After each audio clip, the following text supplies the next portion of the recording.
And I don't think that scheduling a non-FBS opponent as your season opener and then coupling it and saying, well, we're just doing what the SEC does. Because, they'll schedule a big dog, one tough non-conference opponent, and then they've got layups. Well, that's not how it works. They also have a conference championship game. Alabama can do that. Georgia can do that. They can get away with it. LSU can do that. They can get away with it. You can't sit there and schedule this and go, well, it's historic for this. I get all that. I don't care about that. This isn't about, equity and all that stuff, or trying to say, hey, we're helping out an HBCU school. It's not about that. It's about trying to win a national championship. It's about competition and looking at the rest of the landscape. What made Notre Dame unique in being independent was the fact that when you were a recruit, you would sit there and go, dude, I'm going to be on national television every week because we're playing such a hard schedule. I remember playing the Big Ten schools. I remember playing Pac-12, ACC, SEC opponents. And people always, well, you guys play Navy every year. Yeah, okay, idiot. Here's why Notre Dame plays Navy every year. Back during WW2, they used Notre Dame's facilities, which almost went under, as training facilities, and it helped keep Notre Dame alive, the university at that point, financially. And so they've had that agreement ever since. And by the way, go play any triple option school mixed in with your schedule. See how much you like doing that during the course of the year. That gives head coaches headaches every single time. So I hate this move, and really it's only good for Tennessee State. Like, they're the only winners in all of this. What are they making off this? Probably $1 million, who knows, or maybe $500,000. But again, like, they get paid off of it, and it's like, let's just say for example, it's the opening game of a season. There's a gigantic talent gap. What's the upside for Notre Dame?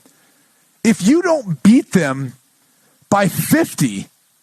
It looks like all of a sudden, maybe they're not that good. You're going to drop in rankings. We know how rankings. Yeah, we know how that can impact. I remember my senior year, we went on the road to play Georgia Tech back when they had Calvin Johnson and a few of the really good players on defense. Philip Wheeler was a good linebacker there.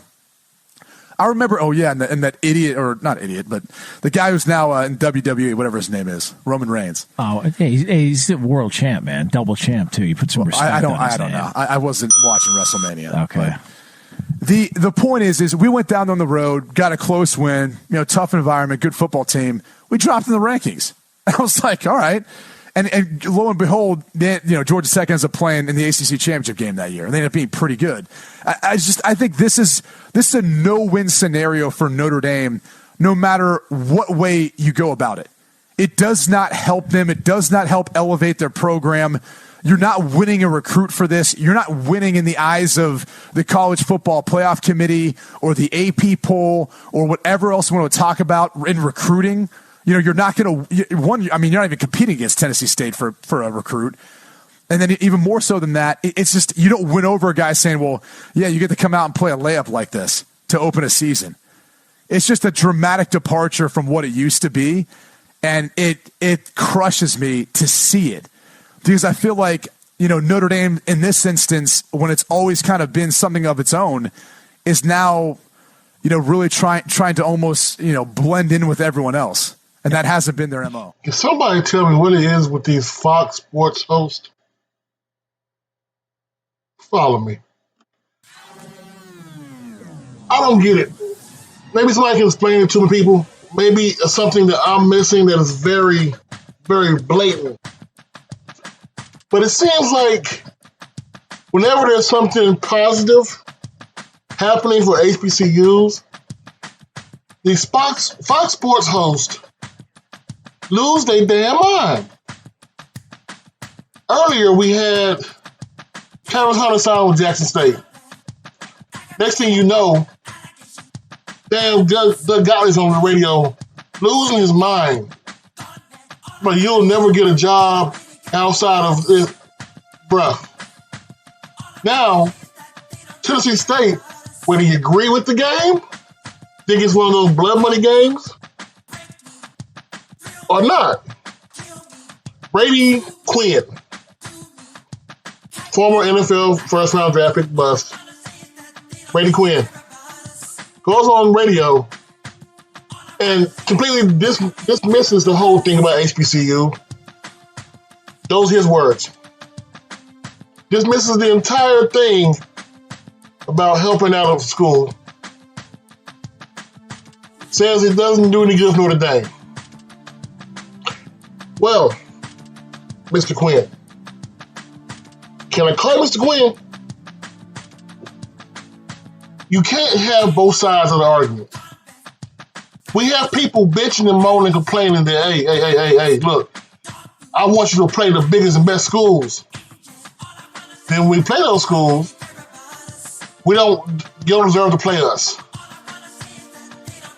Tennessee State's not playing for the same recruits that y'all playing for.